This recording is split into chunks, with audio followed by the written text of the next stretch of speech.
Hello दोस्तों, स्वागत है आप सभी का मेरे इस चैनल कुकिंग विद कहानियाँ में।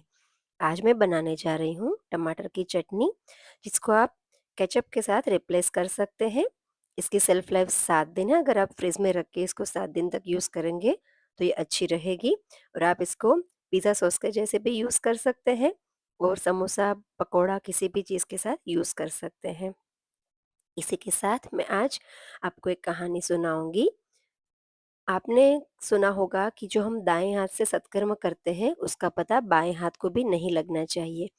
इसके रिलेटेड एक कहानी है। एक राजा थे जिनके पुण्य बहुत बढ़ गए। सत्कर्म इतने बढ़ गए कि उनको इसी शरीर से इंद्रासन की प्राप्ति हुई। अब राजा इंद्र के सामने जाकर खड़े हुए तो उनका तेज इतना था कि इंद्र भी उनके सामने फीके लगने लगे और इंद्र ने अपना आसन स्वतः ही छोड़ दिया। इंद्र उदास हो गए और वो गए देवगुरु बृहस्पति के पास। उन्होंने गुरुदेव को अपनी चिंता बताई कि एक राजा के सत्कर्म इतने बढ़ गए हैं कि वो इंद्रासन तक ले गया और मैं कुछ नहीं कर पाया, तो अब मुझे क्या करना चाहिए।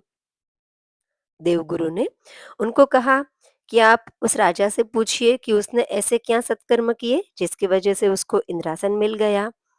इंद्र ने कहा ठीक है। इंद्र राजा के पास गए और उन्होंने पूछा कि राजा, आपने ऐसे क्या सत्कर्म किए हैं जिसकी वजह से आपको इंद्रासन मिला। राजा अपने पुण्यों का बखान करने लगे।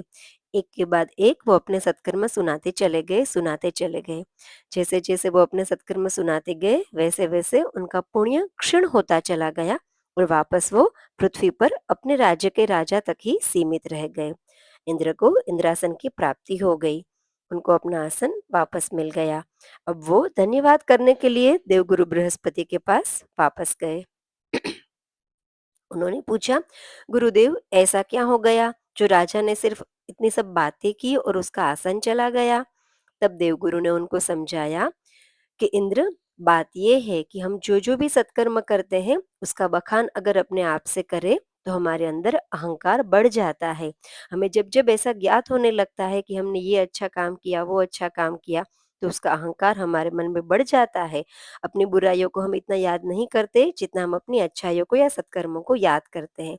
इसीलिए उसके कर्मों का प्रभाव कम हो गया, उसके सत्कर्म क्षीण हो गए और वो वापस पृथ्वी का राजा तक ही सीमित रह गया। दोस्तों, ये बात आप भी याद रखिएगा कि जो भी हम अच्छे कर्म करते हैं वो भगवान ने सब लिखे हुए हैं। भगवान के पास उसका सारा रिकॉर्ड है। हमें उसको याद रखने की ज़रूरत नहीं है। क्योंकि जब हम अपने अच्छे कर्मों को याद रखते हैं तो हमें लगता है कि हमें उसका अच्छा फल भी मिलना चाहिए। लेकिन उसके अच्छे फल तो भगवान हमको दे ही देगा बिना माँगे ही। सो जब भी आप अभी कुछ अच्छा काम करें उसको याद ना रख के उसको बस प्रभु को अर्पण कर दें, भगवान उसका फल आपको ज़रूर दे देगा। Thank you for watching my video. Thank you for hearing this story.